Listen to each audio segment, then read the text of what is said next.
Good morning everyone, this is Siddharth Singh.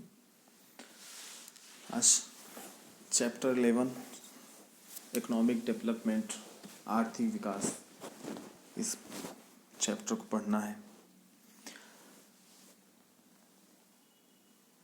कुछ points दिए हुए हैं। फर्स्ट है आपका what is mean by economic growth, आर्थिक विकास से हमारा क्या आशय है। सेकंड है what is the role of agriculture in economic growth, आर्थिक विकास में कृषि का क्या महत्व है। व्हाट इज इंडस्ट्रियल डेवलपमेंट, औद्योगिक विकास का क्या आशय है या औद्योगिक विकास क्या है। What are our major economic problems, हमारी मुख्य आर्थिक जो प्रॉब्लम्स हैं, वो जो समस्याएं हैं, वो कौन कौन सी हैं, उनके बारे में।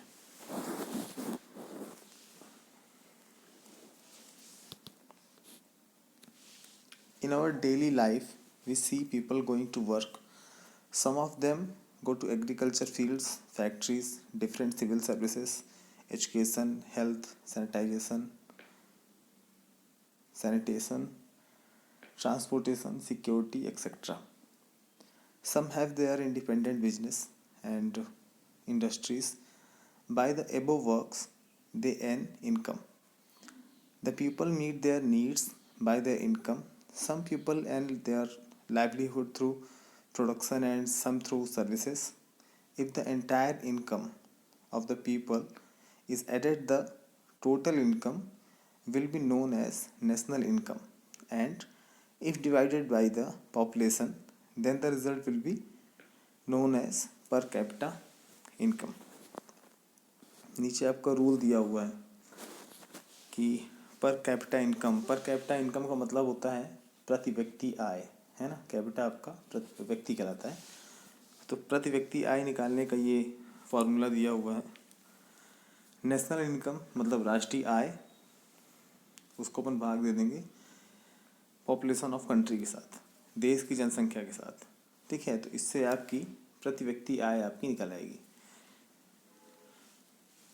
हम दैनिक जीवन में किसी न किसी व्यक्ति को अलग अलग काम पे जाते हुए या काम करते हुए देखते हैं। कुछ लोग आपका खेतों में काम करते हैं, एग्रीकल्चर डिपार्टमेंट पे होते हैं, खेतों में काम करते हैं, कृषि का उनका काम होता है। कुछ आपके कारखाने में होते हैं, फैक्ट्रीज वगैरह में होते हैं, कुछ आपके सिविल सर्विसेज में होते हैं। हालांकि जो ये सर्विस वाला रोल है आपका, देखो भारत में 3 प्रकार की सेवाएं होती हैं। एक आपका होता है एग्रीकल्चर, इसको याद कर लीजिएगा क्योंकि बहुत ज़रूरी चीज़ है, इस पे भी काम आता है। और जब हम इकोनॉमिक्स पढ़ते हैं, प्रॉपर इकोनॉमिक्स पढ़ते हैं, तो इसमें बहुत ज़रूरी काम आता है। एक आता है आपका एग्रीकल्चर, दूसरा आता है आपका इंडस्ट्रियल एरिया आपका आता है, और तीसरा आता है आपका सर्विस क्षेत्र, है ना। एक आपका कृषि क्षेत्र हो गया, दूसरा आपका औद्योगिक क्षेत्र हो गया, और तीसरा आपका आता है सेवा क्षेत्र।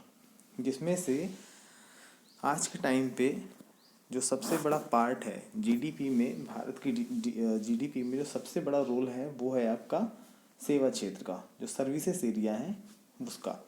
अब सर्विस एरिया में आपका, चाहे आप सिविल सर्विसेज ले लीजिए, चाहे गवर्नमेंट सेवा होती है वो ले लीजिए, चाहे बैंक हो जाए, चाहे इंश्योरेंस पॉलिसीज हो जाए, है ना। तो इस तरह से जो भी इनकम बेस होती हैं उनको हम सर्विसेज के तौर पे देखते हैं। जो आपकी कोरियर सेवा होती है, कुरियर कंपनीज होती हैं, उन पे जो काम कर रहे होते हैं, वो भी आपका सर्विस क्षेत्र में ही आता है, सर्विस एरिया में आता है। तो इसी तरह आपका जो सर्विस एरिया है वो भारत में जीडीपी में सबसे बड़ा उसका योगदान रहता है। हम जीडीपी के बारे में आगे पढ़ेंगे। तो अलग अलग क्षेत्रों में हम लोगों को जाते हुए देखते हैं, वो भी एक सेवाएं हैं। जैसे आपका एजुकेशन सिस्टम हो गया, शिक्षा विभाग हो गया, हेल्थ हो गया आपका, है ना, स्वास्थ्य विभाग हो गया, साफ सफाई हो गया, सैनिटेशन हो गया, या फिर आपका ट्रांसपोर्टेशन हो गया, यातायात हो गया, है ना। चाहे आप सिक्योरिटी के ले लीजिए, सुरक्षा हो गया। तो इंडिपेंडेंट आपका जो बिजनेस होता है और स्वतंत्र व्यवसाय और उद्योग व्यापार में काम करते हैं। इन जो ऊपर हमने चीज़ें बताई, उन कार्यों से उन्हें आपका इनकम मिलती है, वो अपनी सेवा देते हैं, फिर वहाँ से इनकम मिलती है। जो बिजनेस करते हैं वो भी इनकम के लिए किया जाता है। इस इनकम से व्यक्ति अपनी जो उसकी नीड होती है, जो आवश्यकताएं होती हैं, उनकी वस्तुएं खरीदता है, अपनी नीड पूरी करता है। इसी प्रकार कुछ व्यक्ति उत्पादन से तथा कुछ व्यक्ति सेवाओं से अपनी इनकम कमाते हैं। किसी देश के सभी व्यक्तियों की जो इनकम है उसको जोड़ दिया जाए तो जो हमें प्राप्त योगफल होगा वो राष्ट्रीय आय कहेंगे उसको, है ना। और इसे अगर जनसंख्या से, जो पॉपुलेशन है उससे अगर भाग दे दिया जाए तो उससे प्रति व्यक्ति आय आपकी निकल जाएगी। यही आपका पर कैपिटा इनकम हो जाती है, प्रति व्यक्ति आय। Okay. On the basis of this national income or per capita income, India, Pakistan, China, and Nepal have been declared developing countries, and the US, Japan, Singapore, and Britain are known as developed countries. इसी per capita income के आधार पे, प्रति व्यक्ति income के आधार पे कुछ देश आपके विकासशील देशों में आते हैं और कुछ आपके विकसित में आते हैं। विकासशील देश मतलब आपका जो डेवलपिंग कंट्रीज होती हैं, डेवलप्ड हो गई, जो विकसित हो गई हैं। जो विकसित हो गई हैं मतलब उनका फिक्स है कि हाँ अब हर महीने यहाँ के लोग इतना कमाएंगे। थोड़ा सा ऊपर नीचे हो सकता है, ऊपर हो सकता है लेकिन नीचे बहुत कम ही होता है। अब कोई आर्थिक संकट ना आ जाए, फाइनेंशियल क्राइसिस ना आ जाए तो बात अलग है। तो इसी के आधार पे आपका कंट्रीज़ का कैटेगरी डिसाइड की जाती है, कौन सी डेवलप कंट्री है, कौन सी डेवलपिंग कंट्री है। डेवलपिंग कंट्री में भी आपका एक लोअर डेवलपिंग कंट्री होता है, मिडिल होता है, एक हायर डेवलपिंग कंट्री होता है। अभी हम लोग अभी प्रॉपर अपना देश अगर देखा जाए तो अपन मिडिल में है ना। इसके बाद हायर पे जाएंगे, उसके बाद डेवलप होंगे। तो इसके हिसाब से आपका इंडिया, पाकिस्तान, चाइना और नेपाल जैसे जो देश हैं वो अभी डेवलपिंग कंट्री की लिस्ट में है। और जो जैसे यूएस हो गया, जापान हो गया, यूएस मतलब यूनाइटेड स्टेट आपका अमेरिका हो गया, जापान हो गया, सिंगापुर हो गया, ब्रिटेन हो गया, तो ये सारे आपके डेवलप कंट्रीज के अंदर आते हैं। Okay. The focus is mostly on the necessities like food, clothes, house, health, and education in the developing nations. Before 1947, India was under the British rule. The British plundered our country's wealth recklessly. Their rule gave a severe jolt to the domestic economy of India. The policy of the British was to use India as a vast source of raw material and a market for their finished goods. They did not encourage Indian industries. They could get the raw material from India at a reasonable price and sell their goods in India at the much higher rate. As a result of such policies, India became very poor. Independent India was burdened with a backward economy as inheritance. India is mainly an agriculture country.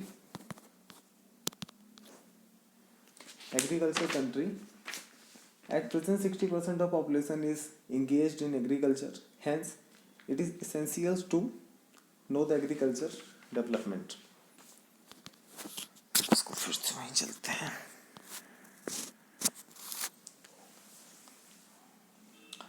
जो आपके developing countries होती हैं, विकासशील देश होते हैं, उसमें व्यक्ति की न्यूनतम आवश्यकताएं, आपकी जो सबसे बेसिक जो आपकी नीड्स होती हैं, ज़रूरतें होती हैं, वो आपके खाना हो गया, दूसरा आपका पहनने के लिए कपड़े हो गए, तीसरा रहने के लिए मकान हो गया, स्वास्थ्य की समस्याएं और एजुकेशन जैसी चीज़ों पे गवर्नमेंट को ज़्यादा ध्यान देना पड़ता है, ज़्यादा पैसे खर्च करने पड़ते हैं। तो ये आपका डेवलपिंग कंट्री में मेन चीज़ है, इस पर आपका ज़्यादा पैसा खर्च होता है। इसे इंडिया में भी देख लीजिए, अभी भी हम अपने आप को कितना भी बता लें कि हाँ हमारे पास पैसे बहुत हैं, हम धीरे धीरे डेवलप कर रहे हैं, लेकिन फिर भी आज ऐसे कई लोग हैं जो बहुत कम उम्र में दूसरे के यहाँ काम करने के लिए मजबूर हैं। कईयों के पास पहनने के लिए कपड़े नहीं हैं, खाने के लिए खाना नहीं है। बहुत बड़ी पॉपुलेशन हमारी आज भी आधा पेट खाना खा के ही सो जाती है, उनकी ज़िंदगी का कोई ठिकाना नहीं रहता। इसलिए गवर्नमेंट को अपनी तरफ से एफर्ट लगाने पड़ते हैं इन बेसिक चीज़ों को पूरी करने के लिए। यही चीज़ आपका फॉरेन कंट्री या जो फॉरेन कंट्रीज का जो डेवलप कंट्रीज़ हैं उनमें इस चीज़ के लिए इतना जोर नहीं देना पड़ता है। वो अपनी उनकी कुछ दूसरी ज़रूरतें होती हैं, वो एक नया इंफ्रास्ट्रक्चर तैयार कर रहे होते हैं, वो एक नेक्स्ट लेवल पे अपना जीडीपी का एक बड़ा हिस्सा खर्च करना ज़्यादा उचित समझते हैं, है ना। आपका 1990 1947 1947 के पहले हम ब्रिटिश काल में हम भारत की जो इकोनॉमिक स्थिति थी, अर्थव्यवस्था थी, उसको काफ़ी हानि पहुंची थी। हानि क्यों पहुंची थी? क्योंकि ब्रिटिशर्स ने केवल लूटा ही था, और हमने इकोनॉमिक पॉलिसी में ये पढ़ा भी था कि वो यहाँ से कच्चा माल खरीद के ले जाते थे। कच्चा माल क्या खरीद के ले आते थे? जो हमने बना के रखे रहते थे उसको भी खरीद के ले आते थे बहुत कम रेट पे, क्योंकि उन्होंने ड्यूटीज़ बढ़ा दी थी, टैक्सेशन बढ़ा दिए थे। हम बाहर माल नहीं बेच सकते थे, फॉरेन कंट्रीज़ में हम नहीं बेच सकते थे।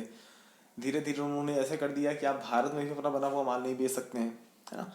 तो वो माल जो ब्रिटिश के एजेंट्स होते थे, कंपनीज के एजेंट्स होते थे, वो यहाँ पे आते थे, 20-40% रेट पे वो यहाँ से खरीद के लेके जाते थे, और वही माल दोबारा यहाँ पे भी और बाहर भी वो लोग हाइयर रेट पे बेचा करते थे। तो ये एक वजह थी हमारी इकोनॉमिक क्राइसिस की वजह से। भारत को कच्चे माल का स्रोत और तैयार माल का बाजार बना दिया गया था। ब्रिटिश शासकों द्वारा भारतीय उद्योगों को इनकरेज नहीं किया गया था, जो भी इंडस्ट्रीज थी उसको इनकरेज नहीं किया गया था। वो तो चाहते थे कि पूरी तरह से पूरी इंडस्ट्री आपकी ठप हो जाए भारत की, तो जो भी है कब्जा कर लिया जाए ब्रिटिशर्स की तरफ से। तो कच्ची जो कच्चा माल होता था उसको बहुत कम दाम पे खरीदा जाता था, और फिर वही दोबारा बाहर जाके उसमें रंग पेंट करके दोबारा यहाँ पे महंगे दरों में बेचा जाता था। इन कारणों से आपका जो भारतीय निर्माता स्थिति थी प्रतिस्पर्धा में टिक नहीं पाए। इसी के साथ आपका भारत जो था निर्धनता की तरफ बढ़ता चला गया, गरीबी आपकी दिन ब दिन आपकी बढ़ती चली गई। स्वतंत्र भारत को विरासत के तौर पे पिछड़ी अर्थव्यवस्था हमको मिली थी, लेकिन भारत आपका कृषि प्रधान देश है। वर्तमान में भी आपका भारत के लगभग 60% से ज़्यादा लोग 60% से ज़्यादा लोग आपका डायरेक्ट या इनडायरेक्ट तौर पे एग्रीकल्चर से जुड़े हुए हैं। तो इसीलिए अब आगे हम पूरा कृषि के बारे में जानेंगे।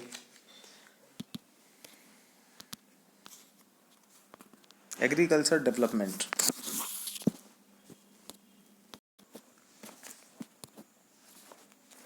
एग्रीकल्चर डेवलपमेंट, कृषि विकास।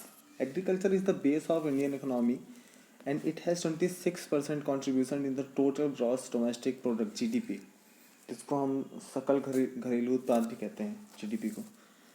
Indian agriculture produce food grains and also provides raw material for industries, plantation, animal husbandry, forestry, fisheries etcetera are included in agriculture. There is diversity in the case of agriculture in India. The type of soils, sunshine, rain, showing time, reaping off, harvest are different in various area. इसमें एक चीज़ लिखी हुई है कि आपका agriculture का Indian economy में 26% का कंट्रीब्यूशन है। अगर कभी एग्ज़ाम पॉइंट ऑफ व्यू से अगर आता है तो आप 26% ही लिखेंगे, लेकिन इसका जो एक्चुअल आंसर है वो 26% आपका नहीं है। जब आपका 1951 का जो टाइम था, एक साल के अंतर्गत गिना जाता है आपका 1 अप्रैल से लेके 31 मार्च तक। जैसे मान लीजिए इस साल का 1 अप्रैल और अगले साल का 31 मार्च, ये आपका एक साल आपका वित्तीय वर्ष गिना जाता है ना। तो इसी एक साल क्लोजिंग टाइम इसी को कहते हैं, ओपनिंग क्लोजिंग टाइम, है ना। तो 1 अप्रैल से 31 मार्च तक आपका एक साल कहलाता है, और इस एक साल के अंदर जितना भी आपका उत्पादन होता है, जितनी भी सेवाएं होती हैं, उनका जो आखिरी मौद्रिक मूल्य होता है वो आपका जीडीपी कहलाती है ना। मान लीजिए इस देश में जितने भी नागरिक हैं, इस देश के जितने भी नागरिक हैं और जो बाहर के लोग हैं जो यहाँ पे आके बिजनेस करते हैं या फिर यहाँ पे आके किसी सर्विस में अपनी सर्विस देते हैं, उन सब का मिला के जितना भी वो यहाँ पे किसी प्रोडक्ट को प्रोड्यूस करते हैं या फिर जो अपनी सर्विसेज देते हैं, सेवाएं देते हैं, उन सभी का जो आखिरी मौद्रिक मूल्य होता है, आखिरी मूल्य जो होता है साल भर का पूरा, तो उसको पूरा काउंट करके आपका जीडीपी निकाली जाती है कि हाँ इस देश की जीडीपी इतनी है। उसमें आपका ये बताया जा रहा है कि एग्रीकल्चर का आपका 26% आपका योगदान है, 26% आपका योगदान है। लेकिन ऐसा है नहीं, आपका 1951 का जो आपका एक एक साल था, वित्तीय वर्ष था आपका, उसमें जीडीपी जो कृषि क्षेत्र था उसका जीडीपी में रोल था 51%, है ना। उस टाइम पे 51% था, लेकिन ये धीरे धीरे आपका कम होता चला गया। 2011-12 का जो वित्तीय वर्ष था उसमें ये परसेंटेज आपका 14.2 हो गया। 14.2% आपका जीडीपी में इसका योगदान था एग्रीकल्चर का, कृषि का। इसी के बाद आपका 2016-17 में आपका कृषि का जो क्षेत्र था उसमें थोड़ी सी बढ़ोतरी हुई, 17.4 हो गया, 17.4 हो गया परसेंटेज आपका जीडीपी में योगदान। अब आपका लगभग आपका 18% आपका जीडीपी फिलहाल है एग्रीकल्चर की, जो योगदान है एग्रीकल्चर का टू द जीडीपी इज 18%। ठीक है, अब चलिए इस पे आ जाते हैं। कृषि आपकी भारत की अर्थव्यवस्था का आधार है और भारत के जीडीपी में 26% का रोल है। मैंने ये समझा दिया। जब भी आपका एग्ज़ाम के हिसाब से अगर आता है तो आप इस पर 26% लिख दीजिएगा, और वैसे अगर पूछा जाए तो आपको पता है। भारतीय कृषि खाद्यान्न उत्पादन के साथ साथ इंडस्ट्रीज में भी कच्चे माल की उपलब्धता को बनाता है। कृषि के अंतर्गत आपकी देखो खेती बाड़ी आती है, दूसरा आपका पशुपालन आता है ना। पशुपालन के साथ आपका मछली पालन आता है, जिसको हम मत्स्य पालन भी कहते हैं। ओके, तो कृषि की दृष्टि से भारत में आपका वैरायटीज बहुत है, विविधता आपकी बहुत है। जमीन भूमि के प्रकार के अगर देखा जाए तो भूमि प्रकार और संरचना के हिसाब से धूप हो गई, वर्षा हो गई, फसल के बोने और उसके पकने के विभिन्न समय आदि बातें अलग अलग क्षेत्रों में अलग अलग आपकी होती हैं। अब अगला पॉइंट है आपका importance of agriculture. A vast population is engaged in agriculture in India. They get employment, food grains, and income from it. We get raw material for industries. With the with the crops produced, the farmers get income which lifts their lifestyle. The productivity of agriculture is not even every part of India. Even today, our agriculture solely depends on monsoon. Due to natural differences like nature of land, climate, irrigation facilities, the farmer opt for different agriculture. The few types of agriculture are कुछ आपके agriculture points भी हुए कि इस तरह की आपकी खेती होती है। हालांकि खेती आपकी बहुत तरीके से होती है, लेकिन आपकी इसमें से कुछ पॉइंट्स दिए हुए हैं, हम उसको अभी देख लेते हैं।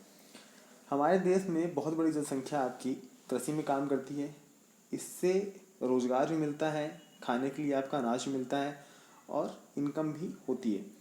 इंडस्ट्रीज़ में आपका कच्चा माल आपका कृषि से आता है। अगर खेती नहीं हो तो इंडस्ट्रीज आपकी नहीं चल पाएंगी, क्योंकि चाहे आप लगभग किसी भी प्रकार की इंडस्ट्री की बात कर लीजिए, उसका आधार आपका एग्रीकल्चर ही है। जहाँ पे शक्कर बनती है, जहाँ पे गुड़ बनता है, उसके लिए आपके लिए गन्ना चाहिए, शुगर केन्स चाहिए। अगर आपको नोट बनाने हैं या फिर अखबार बनाने हैं, जितने भी कागज़ की इंडस्ट्रीज़ हैं, उसके लिए भी आपका बांस का उपयोग किया जाता है ना। तो ऐसे करते करते लगभग जितनी भी इंडस्ट्रीज़ हैं, approximately they depends on agriculture. फसलों से किसानों की आय बढ़ने से उनका जीवन स्तर आपका ऊंचा होता है। भारत के प्रत्येक क्षेत्र में कृषि की उत्पादकता भी समान नहीं है। ये आपका निर्भर करती है मानसून पे, और मानसून पे अभी भी ये कृषि आपकी निर्भर करती है। लेकिन धीरे धीरे इस चीज़ में बदलाव किए जा रहे हैं। लगातार आपके डैम्स बनाए जा रहे हैं, साथ में नहर बनाई जा रही है, कैनाल्स बनाई जा रही हैं। तो इससे आपका जो मानसून पे डिपेंडेंसी है उसको धीरे धीरे कम करने की कोशिश की जा रही है। लेकिन अभी ये बहुत बड़ा हिस्सा आपका भारत में मानसून पे ही डिपेंड करता है कृषि के लिए। प्राकृतिक विशेषताओं जैसे भूमि की प्रकृति, जलवायु और सिंचाई की सुविधाओं के लिए के कारण भारतीय किसान विभिन्न प्रकार की कृषि करते हैं, जिसके कुछ आपके नीचे दिए हुए हैं। सस्टेनेबल एग्रीकल्चर, आत्मनिर्भर कृषि। देश के बहुत सारे किसान, बहुसंख्यक किसान आपके छोटी और, जैसे देखिए एक बहुत बड़ा खेत है, ठीक है।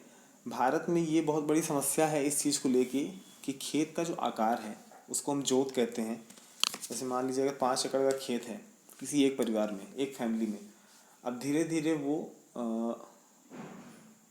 हर एक पारिवारिक उसके बाद मतलब कह लीजिए कि एक हर पीढ़ी दर पीढ़ी जब वो खेत का बंटवारा होता है तो खेत आपका छोटा होता चला जाता है।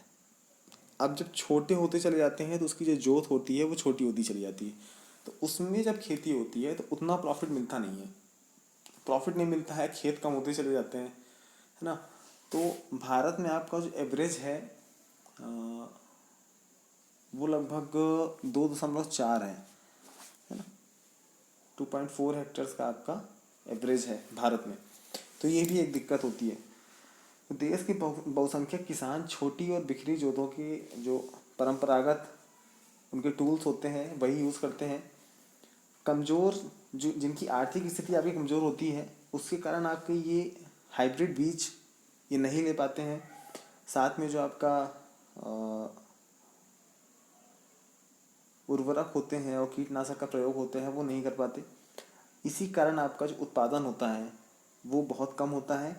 इनका उत्पादन खाद्यान्न के रूप में उनके परिवार के उपभोग में ही चला जाता है और इनसे इनको कोई खासी कमाई हो नहीं पाती है। जैसे आज के टाइम पे आपका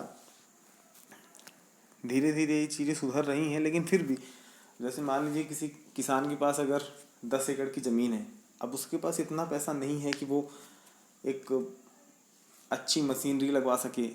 खेत में जुताई का टाइम है तो किसी अच्छी मशीनरी से जुताई करवा सके, या फिर बीज वो मार्केट में बीज आते हैं, हाइब्रिड बीज आते हैं, जिससे आपका उसकी उत्पादन क्षमता ज़्यादा बढ़ जाती है। जैसे परंपरागत बीज होते हैं, अगर उसको हम लगाते हैं तो मान लीजिए 10 टन हुआ। जो हाइब्रिड बीज आता है उसको हम लगाते हैं तो हो सकता है उसे 30 टन हो जाए, होता ही है। तो जो गरीब किसान होते हैं उनके लिए ये समस्या होती हैं, वो उतने पैसे खर्च नहीं कर पाते हैं, तो वो बीज की व्यवस्था नहीं हो पाती है, अच्छी मशीनरी की व्यवस्था नहीं हो पाती है, खाद वगैरह की व्यवस्था नहीं हो पाती है ना। लेकिन धीरे धीरे चीज़ें बढ़ ही रही है। जैसे मान लीजिए पंजाब का क्षेत्र है, पंजाब हो गया, हरियाणा हो गया, उत्तर प्रदेश, महाराष्ट्र हो गया, जहाँ आपके किसान आपके समृद्ध हो चुके हैं, तो वो फार्मिंग करवाते हैं आपकी पूरे हाईटेक तरीके से। हाइब्रिड आपके उनके पास सीड्स होते हैं, उनके पास सामान भी आपके टूल्स वगैरह भी हाइब्रिड होते हैं, और उनका समय भी बचता है इस चीज़ में, रुपए पैसे भी बचते हैं और इनकम भी ज़्यादा होती है। ओके, आगे बढ़ते हैं। अब आपका plantation agriculture, shifting agriculture. Shifting agriculture मतलब आपका स्थानांतरित कृषि। इसको समझ लेते हैं। अत्यंत पिछड़े क्षेत्रों में जो आपकी जंगल होती है, जंगल की ज़मीन होती है, वन भूमि होती है, उसमें पेड़ पौधों को काट के जो उसका तनों और शाखाओं को जला के भूमि आपकी कृषि योग्य बनाई जाती है। ये आपका अक्सर वहाँ होता है जहाँ पे आदिवासी क्षेत्र होता है। ओके, इस तरह की भूमि में कुछ मोटे अनाज जैसे आपका धान हो गया, मक्का हो गया, ज्वार हो गया, इस तरह की चीज़ें बोई जाती हैं। अब ये जो प्रथा है वो गवर्नमेंट के द्वारा भी आपका इनकरेज नहीं की जाती है, इसको हतोत्साहित कर दिया गया है। इससे आपका जंगल का जंगल खत्म हो जाता है और उत्पादन भी उतना मिल नहीं पाता है जितना मिलना चाहिए। तो इससे दिक्कत ही होती है। एक तो देखिए, जहाँ भी आपका जंगल ज़्यादा है, जंगल मतलब बहुत डेंस जंगल है, फॉरेस्ट आपका ज़्यादा है, अब वहाँ पे आबादी रहती है। अब उन वहाँ पे कोई इंडस्ट्रियल एरियाज़ तो होते नहीं हैं, ना आपका इंडस्ट्रियल एरियाज़ होते हैं, ना ही आपकी कोई सर्विस एरिया होता है। तो वहाँ पे बसता एक ही चीज़ है, या तो पशुपालन कर लें या तो एग्रीकल्चर कृषि कर लें। अब कृषि करने के लिए भी ज़मीन चाहिए होती है। अब ज़मीन के लिए जंगल साफ करते हैं लोग। जंगल साफ किए, पेड़ काटे, पेड़ काटने के बाद उसकी फूल पत्ती सब जला दिए, अब उसमें खेती कर रहे हैं। तो इससे दोनों तरफ से नुकसान होता है। एक तो आपका एयर पोल्यूशन होता है, दूसरा आपका जंगल आपके ख़त्म होते हैं, फॉरेस्ट आपके ख़त्म होते हैं, और तीसरा इनकम ज़्यादा नहीं होती है ना। तो नुकसान ज़्यादा है, फ़ायदा कम है। थर्ड है आपका प्लांटेशन एग्रीकल्चर। प्लांटेशन मतलब रोपण कृषि। प्लांटेशन एग्रीकल्चर से मतलब ये है कि ऐसे पेड़ पौधे से है जो कुछ वर्ष की अवधि के उपरांत उत्पाद प्रदान करते हैं। मतलब इसको आप एक बार लगा दिए और वो कुछ सालों बाद आपका देना शुरू करेगा जिस चीज़ का आप लगाए हैं। इस तरह के उत्पादन में वैज्ञानिक विधियों और स्थानीय सस्ते और कुशल मजदूरों के साथ साथ विश्व स्तर पर पर्याप्त कृषि विक्रय सुविधाओं की आवश्यकता होती है। रोपण कृषि एक कारखाने की इकाई के समान होती है। जैसे चाय और रबड़ की जो खेती होती है वो आपकी प्लांटेशन एग्रीकल्चर में आता है ना। जैसे चाय की खेती आप लगा दिए, वो बढ़ेगा, फलेगा, फूलेगा, उसके बाद उसकी चाय की पत्ती काम आएगा। चाय हो गई, कॉफ़ी हो गई, रबड़ का हो गया, है ना। तो ये आपका प्लांटेशन एग्रीकल्चर में आता है। Intensive agriculture. इंटेंसिव एग्रीकल्चर मतलब आपका गहन कृषि। सिंचाई की सुविधा हो, खाद्य पदार्थ हो, उर्वरक वगैरह हो, खाद वगैरह हो, कीटनाशक हो, इन सब का प्रयोग करके एक ही भूमि पे, एक ही जगह पे लगातार वर्ष भर, पूरे साल आपका मौसम के अनुसार, ऋतुओं के अनुसार कृषि करना आपका गहन कृषि कहलाता है। इससे सीमित भूमि पे कृषि करके अधिक उपज और अधिक आय प्राप्त की जा सकती है। ये जो आपका कृषि का रोल है इंसेंटिव एग्रीकल्चर का, ये आपको लगभग अपने चारों तरफ आपको इस तरह की कृषि देखने को मिल जाएगी। कभी यहाँ पे गेहूँ बो दिया जाता है उसी खेत पे, तो वहीं पे आपका चावल बो दिया, धान बो दिया जाता है, कभी चना हो गया, कभी कुछ कभी कुछ। तो ये आपका मौसम के अनुसार, जिस हिसाब से आपका मौसम होता है, ऋतु होती है, जो सीज़न होता है, उस हिसाब से आपका खेती यहाँ पे की जाती है। और यही आपका सबसे ज़्यादा लाभकारी भी होती है, इससे ज़्यादा इनकम भी होती है और ज़्यादा आपका खाद्य पदार्थ भी प्राप्त होता है। ओके।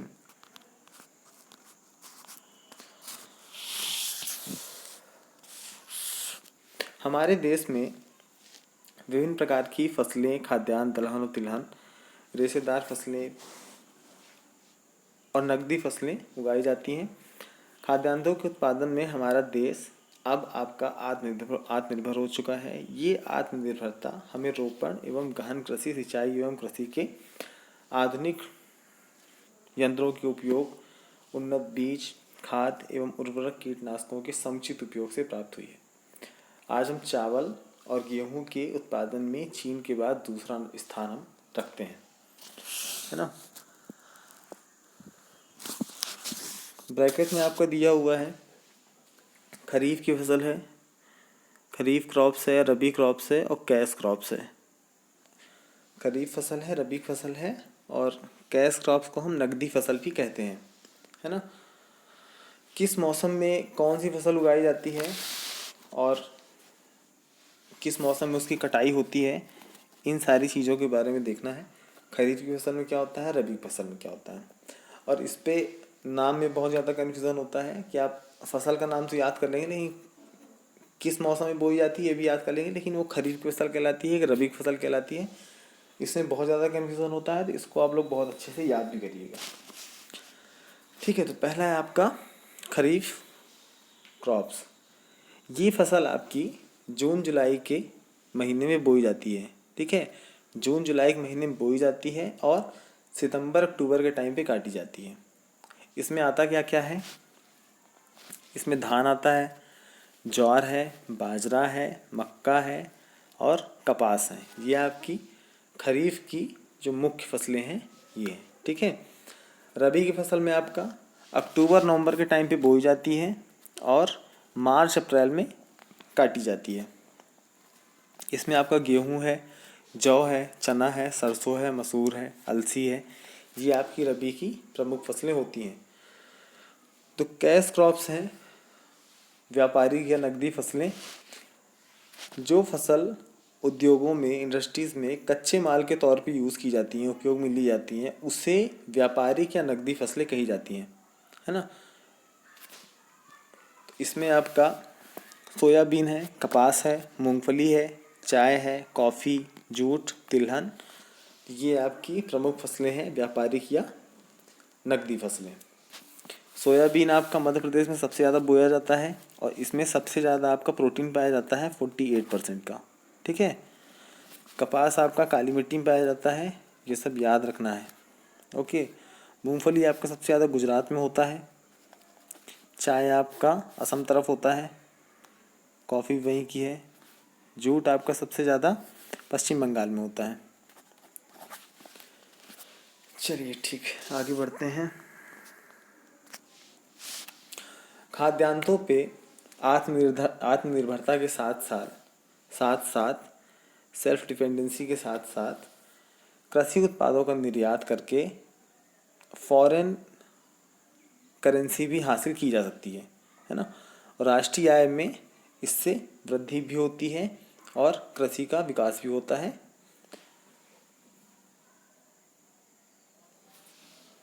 जो भी फसलें हैं, जितना हमारे पास यूज़ होने लायक होता है उतना हम यूज़ करके, उतना हम स्टोर करके, गवर्नमेंट अपने पास स्टोर करती है और जो बचता है उसको हम एक्सपोर्ट भी कर देते हैं। साथ साथ में अगर किसी देश के पास किसी चीज़ की कमी है तो उसको हम फ्री में भी दे देते हैं। जैसे अफ़गानिस्तान पे भी दिया भी गया है ना। जब आपका लॉकडाउन चल रहा था, लॉकडाउन इम्प्लीमेंट था, उस टाइम पे अब अफ़गानिस्तान जैसे जगहों पे वो पथरीला इलाका है और वहाँ पे उतनी ज़्यादा उतनी अच्छे तरीके से खेती भी हो नहीं पाती है। तो भारत गवर्नमेंट ने, भारत सरकार ने अफ़गानिस्तान को कुछ टन आपका गेहूँ वगैरह दिया था, ओके। या फिर उसको बेचा भी जाता है तो उससे आपका फॉरेन करेंसी हमको मिलती है। अब आगे बढ़ते हैं इंडस्ट्रियल डेवलपमेंट पे। इंडस्ट्रियल डेवलपमेंट मतलब औद्योगिक विकास।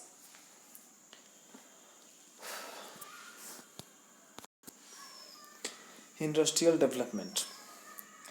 In fact, the development countries should not only be self-reliant in food grains, but they should be sound in export too.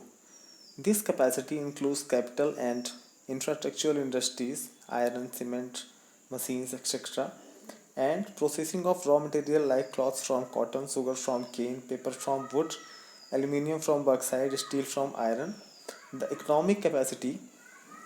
The economic capability of a country is judged by the development of its manufacturing industries.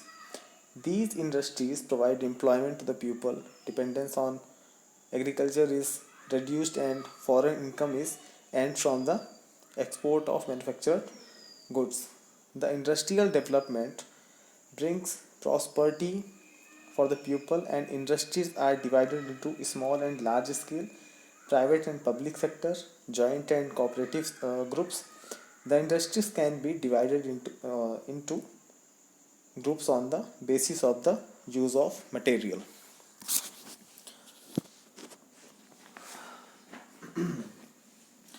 वास्तव में विकसित देशों के पास खाद्यान्नों में आत्मनिर्भरता ही नहीं बल्कि निर्यात में, एक्सपोर्ट में योग्यता भी होनी चाहिए।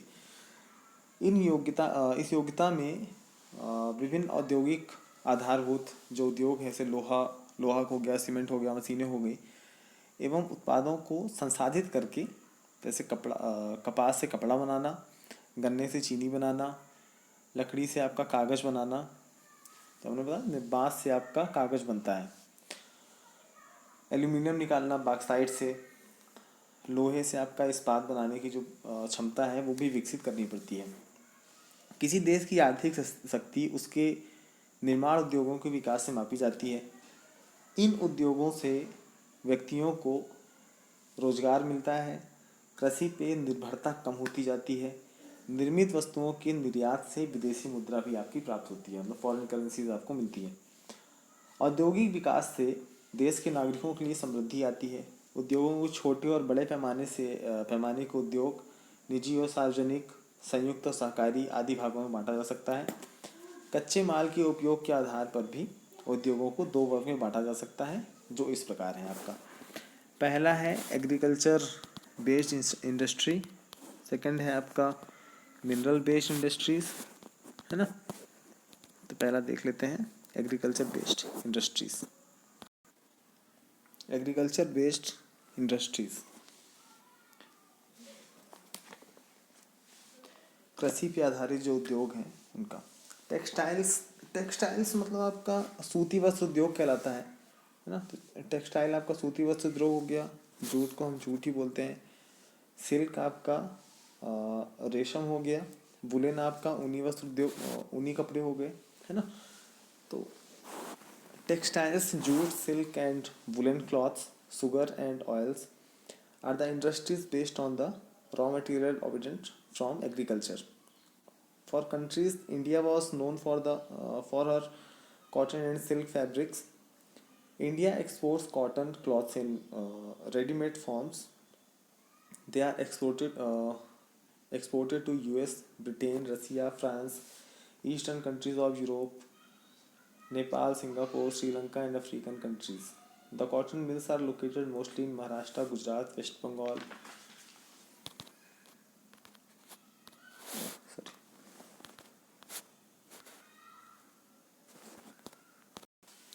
Uttar Pradesh, Madhya Pradesh, and Tamil Nadu. Jute and jute goods are the second major industry in India. Woolen cloths are produced in Punjab, Maharashtra, Uttar Pradesh, Gujarat, Haryana, and Rajasthan. The woolen cloths from India are exported to many countries. In the sugar production, India stands second in the world. Uttar Pradesh and Maharashtra have maximum sugar mills in India. Andhra Pradesh and Gujarat also have sugar mills.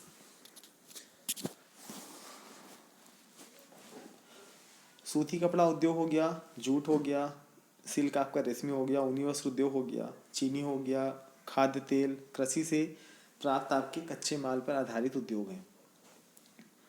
सूती और रेशमी वस्त्र कपड़े बनाने में भारत का एकाधिकार था प्राचीन काल में, जो लगभग आज भी आपका कायम है ना। भारत सूती वस्त्रों का निर्यात अधिकतर आपका रेडीमेड तौर पे करता था, मतलब सिले सिलाए तौर पे वस्त्रों के रूप में करता था। ये आपका जो एक्सपोर्ट था संयुक्त राज्य अमेरिका में, ब्रिटेन, रूस, फ्रांस, यूरोप के जो पूर्वी क्षेत्र थे, पूर्वी देश थे, ईस्टर्न कंट्रीज थे, वहाँ पे नेपाल, सिंगापुर, श्रीलंका, अफ्रीका के कई देशों में आपका करता था। सूती कपड़े आपके जो उसकी मिल्स थी वो महाराष्ट्र, गुजरात, पश्चिम बंगाल, उत्तर प्रदेश, मध्य प्रदेश और तमिलनाडु में ज़्यादा थी। फिलहाल आज भी सबसे ज़्यादा गुजरात और महाराष्ट्र में है। गुजरात का सूरत और अहमदाबाद आपका टेक्सटाइल कंपनी के लिए आपका सबसे ज़्यादा जाना जाता है ना। जूट और इससे जो बने हुए सामान थे, इसमें भारत का दूसरा सबसे बड़ा उद्योग था। ऊनी वस्त्रों का उद्योग आपका पंजाब में था, महाराष्ट्र, उत्तर प्रदेश, गुजरात, हरियाणा और राजस्थान में किया जाता था।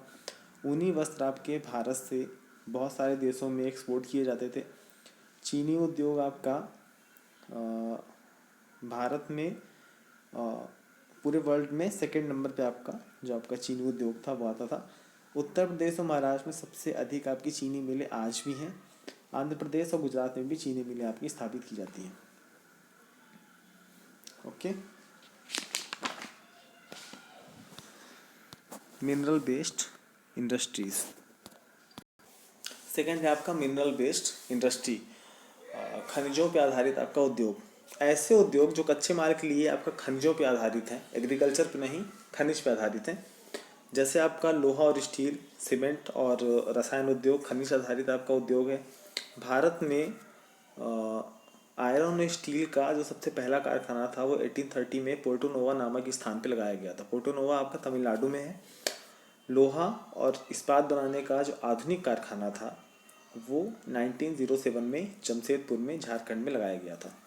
लोहा और स्टील एक भारी उद्योग है क्योंकि इसमें अधिक स्थान घेरने वाले कच्चे माल का उपयोग किया जाता है। इसमें लौह अयस्क, कोयला, चूना पत्थर, मैग्नीज, का यूज़ किया जाता है। इसका उत्पादित माल भी आपका भारी होता है। एल्यूमिनियम और तांबा का प्रगलन भी भारत के बड़े उद्योग हैं। इसके अलावा रासायनिक उद्योग, जिसके अंतर्गत आपका उर्वरक आता है, कृत्रिम रेशे आते हैं, रबड़ आती है, प्लास्टिक की वस्तुएं आती हैं, दवाइयाँ आती हैं, वो भी तैयार किया जाता है। दवाइयों में सबसे ज़्यादा मेडिसिन तैयार करने वाला जो देश है वो है चाइना, है ना। भारत की आपकी मेडिसिन इंडस्ट्री है बहुत बड़ी, लेकिन जो दवाई बनाने का जो मेन फार्मूला होता है, जो मेन कंपोनेंट होता है, वो सिर्फ चीन में बनता है। बाकी दुनिया में लगभग लगभग कहीं पे नहीं बनता है। मतलब छोटे स्तर की बात अगर नहीं करें तो मेन अगर कंपोनेंट अगर दवाई का कोई बनाता है तो वो चाइना बनाता है। वहाँ से सारे देश में इंपोर्ट किया जाता है और बाकी चीज़ें यहाँ पे बनाई जाती हैं। ओके। ट्रांसपोर्टेशन जैसे रेल का इंजन हो गया, डिब्बे हो गए, कोचेस हो गए, आपकी गाड़ियाँ हो गई, बस, ट्रक, कार, बाइक्स वगैरह, या एयरक्राफ्ट वगैरह हो गए, ये सब बनाने का जो संबंधी भारी उद्योग है और इलेक्ट्रॉनिक्स के उद्योग हैं वो भारत में स्थापित किए गए। सभी प्रकार के उद्योग बड़ी मात्रा में व्यक्तियों को रोजगार उपलब्ध कराते हैं। ये सभी प्रयास हमारे देश के औद्योगिक विकास सूचक हैं। ओके। सर्विस सेक्टर में आपका information technology, banks, insurance, financial institution form the service sector. India is the one of the leading countries of the world in software technology development. Service sector में आपका सूचना प्रौद्योगिकी हो गया, बैंक हो गया, बीमा हो गया, वित्तीय संस्थान हो गया, आदि क्षेत्र आते हैं। और सॉफ्टवेयर के डेवलपमेंट में भारत दुनिया में सबसे ज़्यादा पॉपुलर है, सबसे ज़्यादा डेवलप भी है। आईटी के मामले में भारत में आपका सबसे बेहतर कर्नाटक है। कर्नाटक में आपका बेंगलुरु है, उसे आपका सिलिकॉन वैली के नाम से भी जाना जाता है। आगे बढ़ते हैं। Cottage and small scale industries, कुटीर और लघु उद्योग। ओके। हमारे देश में उत्पादन और राष्ट्रीय आय की वृद्धि में कुटीर उद्योग का बहुत बड़ा महत्व है। कुटीर उद्योग आपका परंपरागत उद्योग है। इसमें बहुत कम लागत लगती है, बहुत कम पूंजी लगती है और घर के सदस्यों द्वारा ही कई सारी चीज़ें बनाई ली जाती हैं। किसान के पास 6 महीने का काम रहता है और बाकी 6 महीने वो बेरोजगार रहते हैं। तब इन कार्यों को वो करके कुटीर उद्योग में लग के वो थोड़ा बहुत इनकम अपनी बढ़ा सकते हैं। इसमें आपका चाहे खिलौने बनाना, लिफाफे बनाना, पापड़ वगैरह बनाना, बीड़ी बनाना, मैहर में आपका बीड़ी बनाने का भी कारखाना एक समय में बहुत पॉपुलर था, काफ़ी बड़ा भी था, वो भी कुटीर उद्योग के अंदर ही आता है। झाड़ू बनाना, चटाई, मसाले, कपड़े बनाना, तो ये सारी चीज़ें आपको कुटीर उद्योग के अंतर्गत आती हैं। जो भी छोटी स्केल पे बनाई जाए, छोटी चीज़ें जिसके लिए बहुत बड़ी फैक्ट्री की ज़रूरत नहीं पड़े, बहुत बड़े असेंबली लाइन की ज़रूरत नहीं पड़े, वो आपका कुटीर उद्योग के अंदर आता है। ओके। इसी तरह आपका लघु उद्योग में भी कम पूंजी लगती है, कम मजदूर द्वारा ही कार्य भी किया जा सकता है। सरकार अब इन जो छोटी उद्योग हैं इनके ऊपर आपका लोन भी प्रोवाइड कराती है कि छोटी मात्रा में आप लोन ले लीजिए कम इंटरेस्ट पे, और धीरे धीरे आप चुकाते रहिएगा, अपना आप कुटीर उद्योग या लघु उद्योग अपना चला सकते हैं। और इससे उत्पादन बढ़ाने में मदद मिल रही है और जो बेरोजगारी की समस्या है वो भी धीरे धीरे आपकी दूर हो रही है। Okay. Economic development and 5 year plans. हमारे देश में पंचवर्षीय योजनाएं चलती हैं। अभी 11 पंचवर्षीय योजनाएं चल चुकी हैं, कहा जाए तो 12 पंचवर्षीय योजनाएं चल चुकी हैं। अब आपकी 13वीं पंचवर्षीय योजना की सरकार काम कर रही होगी, क्योंकि अभी इसका कोई फॉर्म आया नहीं है। पंचवर्षीय योजना आपकी नाम से ही है कि 5 सालों की योजना होती है। एक लक्ष्य आपका निर्धारित किया जाता है हर एक क्षेत्र में।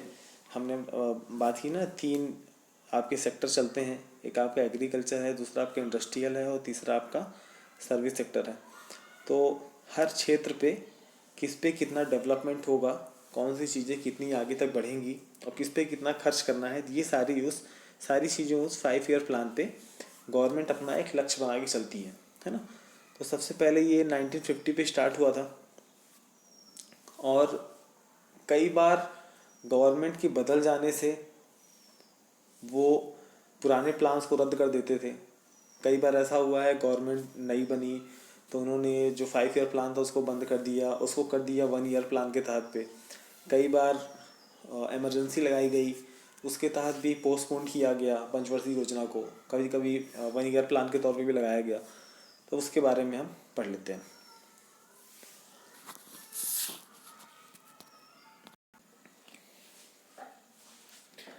Planning means to move forward in facilities to fix priorities and to achieve aims and purposes. This depends on the fact that we must think before moving ahead. With the implementation of these, there has been a lot of growth in agriculture production in industries. The three aspects addressed in the 11th 5 year plan were: first है आपका to fix development goals and set the priorities, विकास के लक्ष्य निर्धारित करना और उनकी प्राथमिकताओं को निश्चित करना। सेकेंड है आपका to make maximum use of the available resources, जितने भी हमारे पास संसाधन उपलब्ध हैं उनका अधिकतम उपयोग करना। थर्ड है आपका the produce goods and income and bye them should be distributed judiciously. The aim of the 5 year plans is to enhance development through planning. At present, the 12th 5 year plan is in progress. देखिए, नियोजित कार्य का अर्थ है साधन और प्राथमिकताओं का निर्धारण करना और निर्धारित लक्ष्यों और उद्देश्यों को प्राप्त करने के लिए आगे कदम बढ़ाना। सारी चीज़ें हमको जितने भी लक्ष्य हैं हम उनको पहले निर्धारित कर लें कि कौन कौन से हमारे पास लक्ष्य हैं, किन किन चीज़ों को पूरा करना है, और फिर उसको लिस्ट बना के उसको सही तरीके से पूरा करना होता है ना। तो ये बात हमारी इस धारणा पर आधारित है कि आगे कदम बढ़ाने से पहले हम पहले से विचार कर लें, सोच विचार कर लें, सारी चीज़ें नियोजित कर लें। इन्हें कार्यान्वित करने के फलस्वरूप कृषि और उद्योग के उत्पादन में वृद्धि हुई है। 11वीं पंचवर्षीय योजना में 2007 to 2012 में 3 बातें मुख्य रूप से रखी गई थी। पहला है आपका वो हम 3 हम देख चुके हैं, ठीक है। 12वीं पंचवर्षीय योजना चल रही है, हालांकि 12वीं योजना उसका 2012 to 2017 में आपका 12वीं पंचवर्षीय योजना ख़त्म हो चुकी है। अब उसके रिजल्ट्स आने बाकी हैं और 13वीं पंचवर्षीय योजना पे काम चल रहा होगा। गवर्नमेंट के ऊपर है कि वो कब तक इसको निकालती है। किसान क्रेडिट योजना है और दूसरा है आपका क्रॉप इंश्योरेंस स्कीम। एक थर्ड एक और चीज़ है इसके अलावा, नाबार्ड आपका एक बैंक है जो किसानों के लिए है और किसानों को लोन देना, उनके लिए ऋण की व्यवस्था कराना, है ना। ये सारी चीज़ें नाबार्ड का काम है और वो काफ़ी बड़ा बैंक है। SBI के बाद आपका अगर किसानों के लिए जो सबसे बड़ा बैंक है वो आपका नाबार्ड ही है। किसान क्रेडिट कार्ड योजना, इसको देख लेते हैं। किसानों की फसलों की जो विभिन्न प्राकृतिक आपदाएं होती हैं, जैसे आपका बहुत वर्षा हो गई, बहुत कम वर्षा हुई, या बहुत ज़्यादा ठंडी पड़ने पे पाला मार गया फसलों को, अगर जो कीड़े मकोड़े लगते हैं फसल में, जो फसलों की बीमारियां होती हैं, तो इन सारी चीज़ों का जो प्रकोप होता है उनसे सुरक्षा प्रदान करने के लिए सरकार ने आपका फसल बीमा योजना की व्यवस्था की थी, जिसके अंतर्गत फसल का एक बीमा हो जाता है कि उनकी जो भी क्षति होती है, फसल अगर आपकी ख़राब होती है, कुछ रीज़न उसमें डिफाइन किए जाते हैं कि अगर इन रीज़न से अगर आपकी फसल ख़राब होती है तो उसका बीमा किया जाता है और फिर फसल ख़राब होने के बाद उनका वैल्यूएशन किया जाता है कि आपकी फसल कितनी ख़राब हुई है और उस हिसाब से गवर्नमेंट उसका बिल पे करती है। बीमे का जो बीमा होता है उसकी राशि अदा की जाती है ना। तो इस तरह से आपका किसान का सहायता के लिए या उसको बढ़ावा देने के लिए ये काम किया जाता है। अक्सर इस देश में ऐसा होता ही होता है भाई, मौसम आपका किस हिसाब से कब क्या हो जाएगा किसी को पता नहीं है। कभी ऐसा होता है कि बारिश इतनी ज़्यादा हो जाती है कि पूरा पूरा शहर बह जाता है, खेत की तो बात ही अलग है, पूरी खेती खराब हो जाती है। कभी कभी कुछ फसल ऐसी होती है जिनके लिए पानी आपको ज़रूरी होता है, या पानी एवरेज ज़रूरी होता है, लेकिन पानी बरसता ही नहीं है। तो कम वर्षा होने के चक्कर में जो कि आपकी फसल खराब हो जाती है। बहुत ज़्यादा ठंड पड़ती है, आपको खेती को पाला मार जाता है। जैसे आपका अभी लोकस्ट का जो हमला हुआ था, लॉकडाउन चल रहा था, उसी टाइम पे जब लोकस्ट का हमला हुआ था, तो जहाँ रुक जाए तो पूरी पूरी फसल खा जाते थे। राजस्थान हो गया, मध्य प्रदेश, हरियाणा, उत्तर प्रदेश, पंजाब, इन सारी जगह पे आपका लोकस्ट का हमला हुआ था, तो यहाँ फसल खराब हुई थी। फसल में आपकी बीमारी लग जाती है उसकी वजह से भी। तो इन सारी चीज़ों के लिए गवर्नमेंट ये फसल बीमा योजना निकालती है, और हर साल इसका आपका भुगतान होता ही होता है ना। ऐसा कोई साल नहीं जाता है जिस दिन आपकी फसल पूरी सही तरीके से हो जाए, उसका कुछ ना कुछ नुकसान तो होता ही रहता है।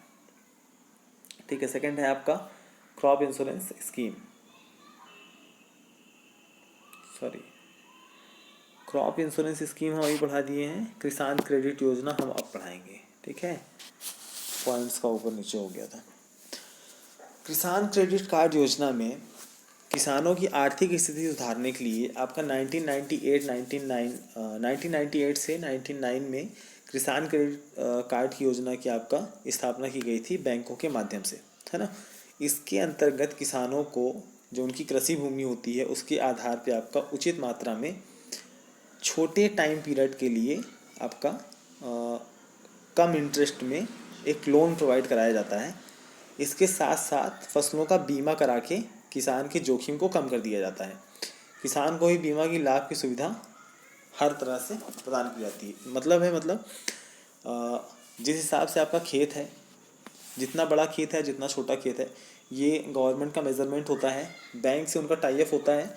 और जैसे एसबीआई हो गया, है ना, मेनली आपका गवर्नमेंट बैंक से ही प्रोवाइड कराते हैं। जैसे नाबार्ड हो गया और एसबीआई हो गया, वो ये सारी चीज़ें कराते हैं। या ग्रामीण बैंक हो गया, वो उनसे भी टाई अप होता है गवर्नमेंट का।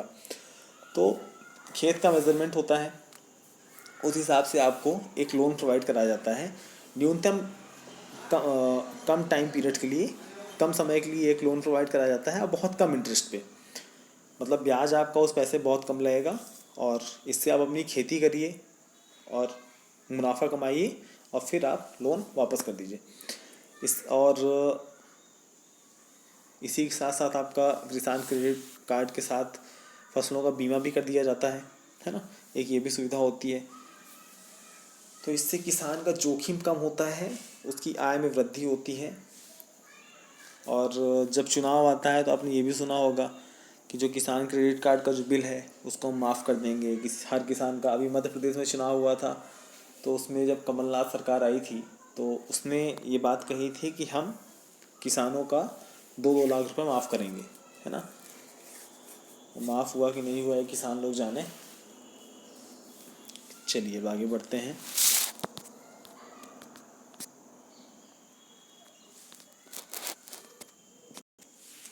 और मेजर इकोनॉमिक प्रॉब्लम्स, जो अपनी प्रमुख आर्थिक समस्याएं हैं उनके बारे में। अब आप लोग रीड करिएगा, हम सिर्फ समझाएंगे। पुराने समय में, प्राचीन काल में भारतीय अर्थव्यवस्था आपकी बहुत ज़्यादा विकसित थी और समृद्ध भी थी। भारत में आर्थिक क्षेत्र में आपका सेल्फ डिपेंडेंसी थी, आत्मनिर्भरता थी। सिंधु घाटी सभ्यता के बारे में आपने पढ़ा होगा। सिंधु घाटी सभ्यता के समय में मिट्टी के बर्तन मिले थे, धातुएं मिली थी, धातु उद्योग था, घर कैसे बनाए जाते थे, पक्के घर कैसे बनते थे, भवन निर्माण की जो उन्नत व्यवस्था थी उसका भी उल्लेख था, उसके साक्ष्य भी मिले हैं। मध्यकाल में भारतीय रेशम की जो मांग थी वो विदेशों में इतनी ज़्यादा थी कि जो रोम के रहने वाले थे, रोम आपका एक जगह है, रोम के जो निवासी थे वो रेशम उद्योगों के लिए, रेशम वस्त्रों के लिए उनके भार के बराबर, जो रेशम, जैसे मान लीजिए रेशम कोई कपड़ा है, उसके वज़न के बराबर वो लोग सोना देने को तैयार हुआ करते थे। कि मतलब जितना आपका कपड़े का भार है उतना हम सोना हम तौल के आपको दे सकते हैं। ईस्ट इंडिया कंपनी अपने शुरुआती वर्षों में, जब ईस्ट इंडिया कंपनी भारत में आई थी, तो अपने प्रारंभिक टाइम पे, शुरुआती टाइम पे उसने एक्सपेंसिव जो भी धातुएं थी, सोना चांदी हीरा मोती जो भी था, धातुओं के बदले भारत में जो बने कपड़े थे, मसाले थे, जो कुटीर उद्योग से जो भी सामान बनता था, वो सारी चीज़ें वो खरीदती थी। जो ईस्ट इंडिया कंपनी थी वो बहुत हैवीली आपका पे करती थी और उसके बदले वो ये सारी चीज़ें खरीदती थी। बाद में आपकी जो स्थितियाँ थी वो परिवर्तित हो गई। बाद की स्थितियों से आप रूबरू हैं कि कैसे क्या हुआ था, हमारा एकदम सारी चीज़ें पलट गई, हम गुलाम हो गए। 15 और 16 सेंचुरी में एक इकोनॉमिक मेज़रमेंट निकाला जाता है कि उस टाइम पे पूरी दुनिया में अगर हम 100% अगर सारी चीज़ें मान लें कि 100% आपकी इकोनॉमी रही होगी या आयात एक्सपोर्ट इंपोर्ट रहा होगा 100% का, तो उसमें से 48% का जो एक्सपोर्ट था, जो हम निर्यात करते थे, वो अकेले इंडिया का था। जब ब्रिटिशर्स आपके यहाँ पे नहीं आए थे तब तक की बात है। 48% पे हमारा एक अधिकार था, मतलब मोनोपोली थी हमारी। बाकी 42% पे ऑल ओवर वर्ल्ड था जो एक्सपोर्ट करता था, है ना। तो अकेले हैं, मतलब आधा हिस्सा हमारा था जो हम एक्सपोर्ट करते थे। ऐसी कंडीशन थी हमारी, तभी तो ये देश आपका सोने की चिड़िया कहलाता था। और फिर धीरे धीरे time has been changed and गुलाम होना ही था, है ना। स्वतंत्रता के बाद, स्वतंत्रता के तकरीबन 6 डिकेड्स के बाद, 6 दशकों के बाद, 60 सालों में हमने विकास के बहुत सारे काम किए थे और उनका लाभ भी हमने लिया था। लेकिन आज भी हमारे सामने बहुत सारी आर्थिक समस्याएं आज भी हैं, जिसमें आपका जो मेन है पॉपुलेशन है, जनसंख्या वृद्धि। सेकंड है आपका पावर्टी मतलब निर्धनता। थर्ड है आपका अनएम्प्लॉयमेंट मतलब बेरोजगारी। प्राइस राइज है, मूल्य वृद्धि है, करप्शन है, भ्रष्टाचार है। तो इन सारी चीज़ों के बारे में हमको पढ़ना है। फर्स्ट है आपका जनसंख्या वृद्धि। ओके, भारत में आर्थिक विकास में तेज़ी से बढ़ती जनसंख्या एक बहुत बड़ी समस्या है। इंडिपेंडेंस के बाद, स्वतंत्रता प्राप्ति के बाद, केवल इसी समस्या के कारण आपकी गरीबी, बेरोजगारी जैसी समस्याएं आज भी हमसे नहीं सुलझ पा रही हैं। देखिए, कहीं ना कहीं देखिए, सिर्फ इस वजह से, सिर्फ जनसंख्या की वजह से भारत में देखिए दिमागदार लोगों की कमी नहीं है, मेहनतकश लोगों की कमी नहीं है, लेकिन रिसोर्सेस हमारे पास सीमित हैं। जितने भी खनिज संसाधन हैं, जितने खनिज पदार्थ हैं, जो भी रिसोर्सेज हैं इंडिया की, सब सीमित हैं। और इस पे आपका जो जनसंख्या है वो रुक नहीं रही है, बढ़ती चली जा रही है। वही बात है, एक अनार 100 बीमार। अब उस एक अनार को 100 बीमार में कैसे डिवाइड करोगे, आप ही सोच लो। यही कंडीशन है हमारी, और इससे बदतर कंडीशन हमारी हो जाएगी, ये भी निश्चित है ना। सन 47 की बात है, उस टाइम पे हमारी आबादी थी 35 करोड़, सन 47 में। अब आप सोचिएगा। और आज के टाइम पे यूनाइटेड स्टेट्स ऑफ अमेरिका की आबादी है 32 करोड़। और अगर ज़मीन की बात करें, क्षेत्रफल की बात करें, तो हमारा स्थान आता है 8वां, और अमेरिका शायद फोर्थ पे है, मे बी। क्योंकि पहला रसिया है, दूसरा कनाडा है, तीसरा चाइना है, चौथा अमेरिका है। तो कितना अंतर है। और आज हमारी जनसंख्या है 135 करोड़।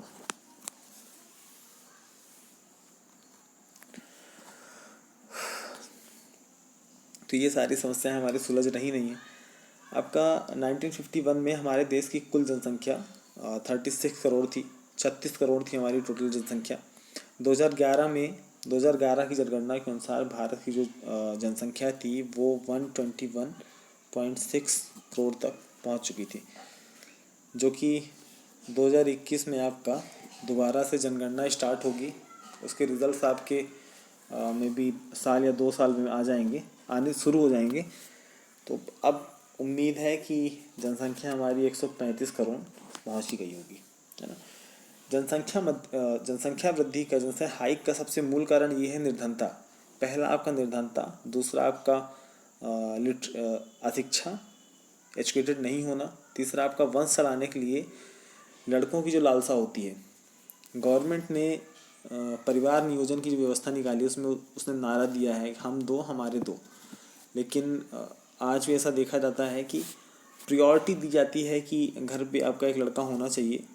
अगर 2 लड़कियां हो चुकी हैं तो वो ये भी सोचते हैं कि चलिए तीसरी बार हो सकता है लड़का हो जाए, तीसरी बार भी लड़की हो जाती है, चौथी बार भी लड़की, 5वीं बार भी लड़की, 6वीं बार अगर लड़का होता है तो गवर्नमेंट का जो प्लान है हम तो हमारे 2 का तो उसका तो आप एकदम धुआं धुआं निकाल दिए उसका। बचा कितना, 6 बच्चे हो गए, 3 परिवार के बराबर आप अकेले अपना एक परिवार बढ़ा रहे हैं, है ना। तो निर्धनता, अशिक्षा और वंश चलाने के लिए लड़के की लालसा, कम आयु में विवाह कर देना, है ना। जनसंख्या की वृद्धि में के परिणाम स्वरूप देश की जो आर्थिक प्रगति में आपकी बाधा आ जाती है, इसका प्रभाव देश के लोगों के जीवन स्तर पे पड़ता है, लाइफ स्टाइल पे इसका असर पड़ता है। क्योंकि जिस अनुपात में जनसंख्या में वृद्धि होती है उसी अनुपात में खाद्यान्नों और उद्योग धंधों का विस्तार संभव नहीं है। चाहे इंडस्ट्रीज़ की बात कर लीजिए, चाहे आप खेती बाड़ी की बात कर लीजिए, कितना भी कर लें, लेकिन इस तरह से अगर जनसंख्या बढ़ती जाएगी तो इसी हिसाब से इंडस्ट्रीज़ और एग्रीकल्चर आपका आगे नहीं बढ़ेगा। ठीक है। हमारे देश की अधिकांश जनसंख्या आपकी कृषि पे आश्रित है, डायरेक्ट और इनडायरेक्ट आपका एग्रीकल्चर पे डिपेंड करती है। तकरीबन आपकी इस समय की अगर हम बात करें 2020 की बात करें तो 50% आपकी जो जनसंख्या है वो आपका एग्रीकल्चर पर डिपेंड करती है ना। इतनी तेज़ी से बढ़ती जनसंख्या का पोषण करने में हमारी जो खेती है वो कैपेबल नहीं हो रही है। धीरे धीरे समस्या विकराल होती चली जाएगी। जनसंख्या वृद्धि के साथ साथ कृषि योग्य और उपजाऊ भूमि और वन क्षेत्र की भूमि कम होती चली जा रही है। जंगल आपके कम होते चले जा रहे हैं, धीरे धीरे आपका शहर बढ़ता चला जा रहा है। जो आज के टाइम पे खेती बाड़ी है वो आपकी धीरे धीरे कम होती जा रही है। वहाँ पे आपका धीरे धीरे इंडस्ट्रीज बढ़ती जा रही हैं, हाउसिंग बढ़ते जा रहे हैं, है ना। अपने आसपास के क्षेत्र में देख लीजिए, कल तक जो आपके 10 साल पहले तक जो वहाँ पे खेती होती रही होगी, आज वहाँ पे घर बन गए होंगे, पूरी कॉलोनाइज हो गया होगा पूरा इलाका, है ना। तो ये सारी दिक्कतें हैं, जनसंख्या बढ़ने का ये भी एक समस्या है। पॉइंट्स हैं इसमें, बढ़ती जनसंख्या के कारण सड़कें, जो कॉलोनीज़ हैं, हाउस कॉलोनीज़ हैं, और हॉस्पिटल्स हो गए, पोस्ट ऑफिस हो गए, और अन्य विभागों हेतु जो भवन हैं, घर हैं, उनका निर्माण आपका होता रहता है। सुविधाओं के लिए एयरपोर्ट, बस स्टैंड और संचार कार्यों के लिए जो भूमि का आवंटन है वो होता रहता है। मिट्टी का एक बहुत बड़ा भाग अन्य कार्यों में प्रयोग हो जाता है, जैसे मकान के लिए, ईंट बनाने के लिए। जानवर और अन्य मवेशी को चराने के लिए भूमि आपका चारागाहों का विकास, पेड़ पौधों की लगातार कटाई से प्रतिवर्ष आपका लाखों हेक्टेयर भूमि का ऊपरी सतह आपका नदी और वर्षा के जल से आपका पॉवर्टी। निर्धनता एक ऐसी समस्या है जिसमें किसी व्यक्ति को अपने जीवन यापन के लिए भोजन, वस्त्र और कपड़े जैसी न्यूनतम जो आवश्यकताएं होती हैं उनका पूरा करने में कठिनाइयाँ उनको होती है। इसका दुष्परिणाम ये होता है कि व्यक्तिगत एवं पारिवारिक जो स्वास्थ्य होता है वो बिगड़ा हुआ रहता है, जिससे व्यक्ति की उत्पादन क्षमता घट जाती है। निर्धनता आपकी निरंतर बनी रहती है इन सभी कारण वजह से। संभव है आप अपने आस पड़ोस में भी कुछ ऐसे लोगों को देखते होंगे जिनको 2 वक्त की रोटी नसीब नहीं होती होगी, बच्चे उनके कुपोषण का शिकार होते हैं, पहनने के लिए आपके सीजन्स के हिसाब से कपड़े नहीं होते हैं उनके पास, मौसम के हिसाब से उनके पास पर्याप्त कपड़े नहीं होते हैं। स्कूल जाने के उम्र में वो आसपास किसी होटल्स में या छोटी बड़ी इंडस्ट्रीज़ में काम करना स्टार्ट कर देते हैं कम उम्र में। इन्हीं को इकोनॉमिक्स में, अर्थशास्त्र में गरीबी से पीड़ित और गरीबी रेखा के नीचे रहने वाले लोग कहा जाता है। ऐसे लोगों की दशा को सुधारने के लिए सोसाइटी और गवर्नमेंट दोनों को काम करना चाहिए, और दोनों लगभग काम करते भी हैं। गवर्नमेंट हालांकि ज़्यादा भी काम करती है। सरकार इसके लिए 2 काम कर सकती है, 2 काम करती भी है। पहला ये है कि गरीबी रेखा में रहने वाले जो भी व्यक्ति हैं और जो परिवार हैं उनको चिन्हित करना और उनका एक जो गरीबी रेखा का जो कार्ड होता है वो बनाना। दूसरा, उन्हें गरीबी रेखा के ऊपर लाने के लिए जो भी संभव सहायता हो सकती है वो सहायता गवर्नमेंट वो करती है, चाहे वो आर्थिक रूप से सहायता हो या उनको अनाज दे देना, गल्ला दे देना, ये महीने के कुछ पैसे के तौर पे दे देना, रोज़गार उपलब्ध कराना, उनकी स्वास्थ्य और शिक्षा पे काम करना। तो गवर्नमेंट अलग अलग पॉलिसीज़ बनाती है उनको उठाने के लिए। अनएम्प्लॉयमेंट अनएम्प्लॉयमेंट या बेरोजगारी, सभी व्यक्ति अपनी दैनिक और भविष्य की आवश्यकताओं को पूरा करने के लिए अलग अलग क्षेत्रों में नौकरी करते हैं या काम करते हैं। जब किसी व्यक्ति को लाभप्रद काम या नौकरी नहीं मिलती तो उसको बेरोजगार कहा जाता है। बेरोजगारी वो स्थिति है जिसमें कोई व्यक्ति फिजिकली या मेंटली तौर पे, शारीरिक या मानसिक तौर पे काम करने का इच्छुक तो होता है, लेकिन इसके बाद भी अगर उसको नौकरी नहीं मिलती है तो वो बेरोजगारी का स्तर कहलाता है। हमारे देश में बेरोजगारी का सबसे पहला कारण अर्थव्यवस्था का मंद विकास है। जितनी ज़्यादा जनसंख्या होगी उतने ज़्यादा रोजगार नहीं होंगे, है ना, और इससे आपका बेरोजगारी बढ़ेगी और अर्थव्यवस्था में मंदी आपकी आती जाएगी। बेरोजगारी का दूसरा कारण है जनसंख्या में अत्यधिक वृद्धि होना। इसके रिजल्ट के तौर पे जो एक एज ग्रुप होता है 15 to 59 का, इसमें सबसे ज़्यादा लोग रोज़गार का एम्प्लॉयमेंट की तलाश में रहते हैं, लेकिन सबसे ज़्यादा लोग बेरोजगारी में यही लोग रहते हैं। पिछले कुछ डिकेड्स में, कुछ दशकों में जनसंख्या जिस हिसाब से बढ़ी है उस हिसाब से आपके रोज़गार नहीं बढ़ पाए हैं, है ना। तो इससे आपका बेरोजगारी में वृद्धि हुई है। हमारे देश में एजुकेटेड लोग अनएम्प्लॉयमेंट के शिकार हैं, शिक्षित बेरोजगारी बढ़े। इसका कारण है उनकी सोच है, वो अपना पारिवारिक और परंपरागत बिजनेस नहीं करना चाहते हैं। वास्तव में सरकारी या गैर सरकारी क्षेत्र में, गवर्नमेंट या प्राइवेट सेक्टर में इतनी ज़्यादा नौकरी नहीं है कि लोगों को वाइट कॉलर वाली सफ़ेद पोस्ट वाली नौकरी दी जा सके। शिक्षित बेरोजगारों को अपने परंपरागत रोजगार पर भी ध्यान देना चाहिए। गवर्नमेंट ने इसके लिए एक स्कीम भी निकाली थी, राष्ट्रीय ग्रामीण रोजगार गारंटी योजना 2005 में एक विधेयक पारित किया गया था, एक्ट बनाया गया था। इस एक्ट में आपका ग्रामीण क्षेत्रों में, जो गाँव के क्षेत्र हैं, उसमें प्रत्येक परिवार में, मतलब हर एक फैमिली से एक व्यक्ति को, किसी एक को 100 दिनों के लिए उसके आसपास के क्षेत्र में लगभग 5 किलोमीटर के दायरे में उसको एक नौकरी दी जाएगी। चाहे वो गड्ढा खोदने की नौकरी क्यों ना हो, लेकिन वो नौकरी उनको दी जाएगी, है ना। इसी योजना को महात्मा गांधी नेशनल ग्रामीण रोजगार गारंटी अभियान के तौर पे इसको बदल दिया गया था, जिसको हम आम तौर पे मनरेगा के नाम से जाना जाता है। ठीक है, चलिए आगे बढ़ते हैं। प्राइस हाइक पे, प्राइस हाइक है प्राइस राइस।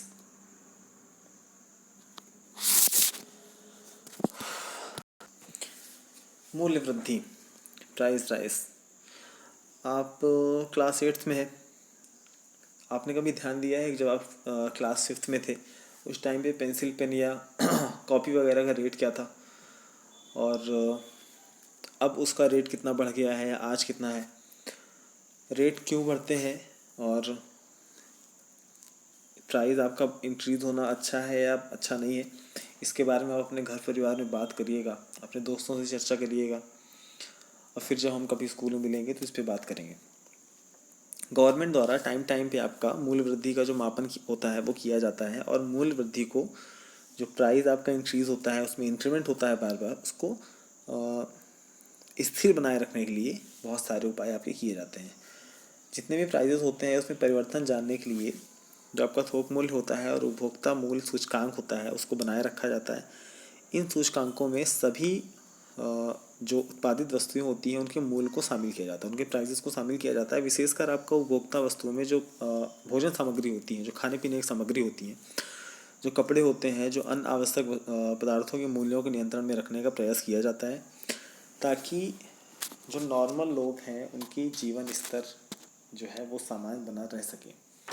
देखिए, निरंतर और अनियंत्रित तौर पे जब मूल्य वृद्धि आपकी बढ़ती है, तो मूल्य वृद्धि जब होती है तो ये आपकी अर्थव्यवस्था में संकट डालती है। जो गरीब होते हैं वो और भी ज़्यादा गरीब होते चले जाते हैं। उनकी क्योंकि मंथली इनकम या डेली इनकम उतनी नहीं होती है कि अगर वो प्राइस इतना हाइक हो जाए तो उसको ले सके। वो अपना गुजर बसर ही कर रहे होते हैं। कभी कभी जो व्यापारी होते हैं, जिनके पास ज़्यादा संसाधन होते हैं, तो वो काला बाज़ारी भी करते हैं किसी भी चीज़ का प्राइस को बढ़ाने के लिए, है ना। गवर्नमेंट ने इस काला बाज़ारी के लिए भी कई कानून बनाए हैं। इसका कड़ाई से पालन भी हो रहा है। तो गैर कानूनी तरीके से प्राइस को बढ़ाया जाता है इन व्यापारियों द्वारा। अगर ये वस्तुएं खाने पीने की श्रेणी में है, तो जो निर्धन व्यक्ति है, जिनके पास बहुत ज़्यादा पैसे नहीं हैं, तो वो तो भूखे मर जाएंगे, ये बात तो तय है। किसी भी चीज़ को एक जगह पे स्टोर कर लेना, उसको मार्केट में नहीं आने देना। भाई, प्राइस आपका हाई क्यों होता है, प्राइस बढ़ता क्यों है? अगर किसी चीज़ की शॉर्टेज हो जाती है ना। किसी चीज़ की अगर शॉर्टेज हो जाए तो उसकी प्राइस आपकी बढ़नी तय है। लेकिन अगर वही चीज़ मार्केट में बहुत ज़्यादा हो जाए, बहुत ज़्यादा उसकी क्वांटिटी मार्केट में हो, तो उसका प्राइस आपका हाइक नहीं होता है, बढ़ता नहीं है, उसका प्राइस कम ही होता है। जैसे मान लीजिए प्याज को लेके, ओनियन को लेके मार्केट में सबसे ज़्यादा हल्ला होता है। अगर उसका सीज़न नहीं है, अगर प्याज का सीज़न नहीं है, तो उसकी मार्केट में शॉर्टेज जाएगी, उसका प्राइस आपका 100 रुपये किलो हो जाएगा। लेकिन जब इसका सीज़न होता है और मार्केट में आपका ओनियंस वगैरह, सब्जी वगैरह, प्याज वगैरह सबसे ज़्यादा अवेलेबल होती हैं, तो उस टाइम पे इसका प्राइस 10 रुपये किलो हो जाता है ना। तो प्राइस हाइक होना, इंक्रीज़ होना, डिक्रीज़ होना उसकी उपलब्धता के अनुसार है कि कौन सी चीज़ मार्केट में कितनी ज़्यादा है। ओके, लास्ट पॉइंट है आपका करप्शन। करप्शन मतलब भ्रष्टाचार। किसी काम को अपने फेवर में कराने के लिए अगर किसी सरकारी कर्मचारी को एक्स्ट्रा पैसा दिया जाए, उसकी सैलरी से अलग उसको अगर कुछ पेमेंट की जाए, और वो पेमेंट लेके आपका जो काम है वो गैर कानूनी है फिर भी आपके हक में कर दे, तो ये भ्रष्टाचार की श्रेणी में आता है।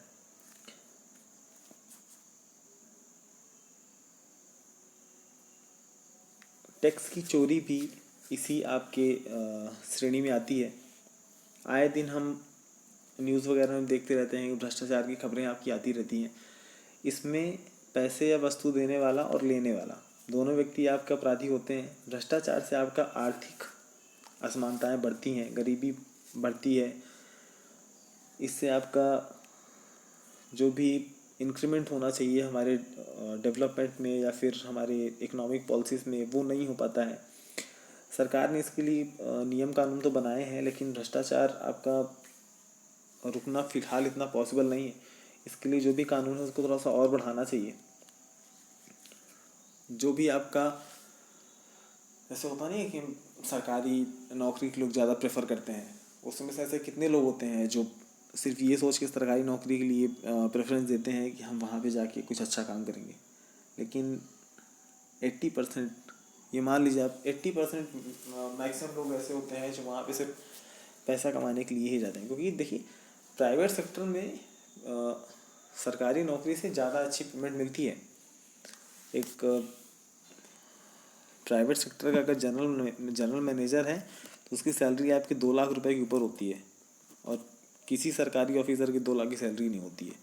अप्रॉक्सीमेटली एक उदाहरण के तौर पे 20-20 हज़ार रुपये सैलरी स्टार्ट होती है, 15-15 हज़ार रुपये सैलरी स्टार्ट होती है, लेकिन ऊपरी कमाई लाख लाख रुपए होती है।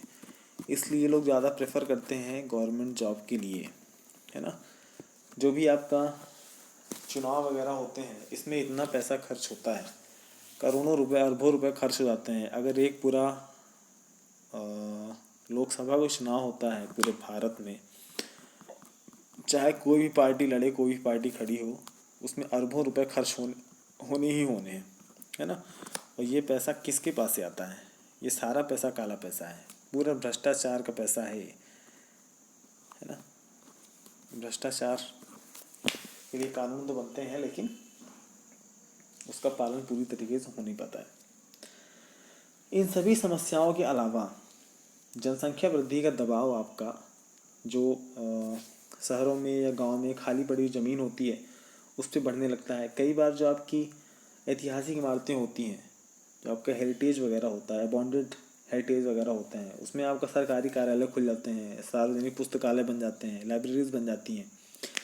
कहीं कहीं कचरा फेंकना स्टार्ट हो जाता है। सरकारी भूमि है या फिर कोई भी खाली जगह है, वहाँ पे कचरा फेंकते फेंकते उसको कूड़ा घर बना दिया जाता है ना। इस पे कब्जा हो जाता है। कभी कभी इसको गिरा के दूसरी इमारतें खड़ी कर दी जाती हैं। तो ये भी जनसंख्या का आपका एक रोल है। चलिए, इसी के साथ चैप्टर ख़त्म होता है। नेक्स्ट चैप्टर आपका बहुत इंटरेस्टिंग है, defence system of India. Chapter छोटा है, वो भी एक ही वीडियो पे हो जाएगा।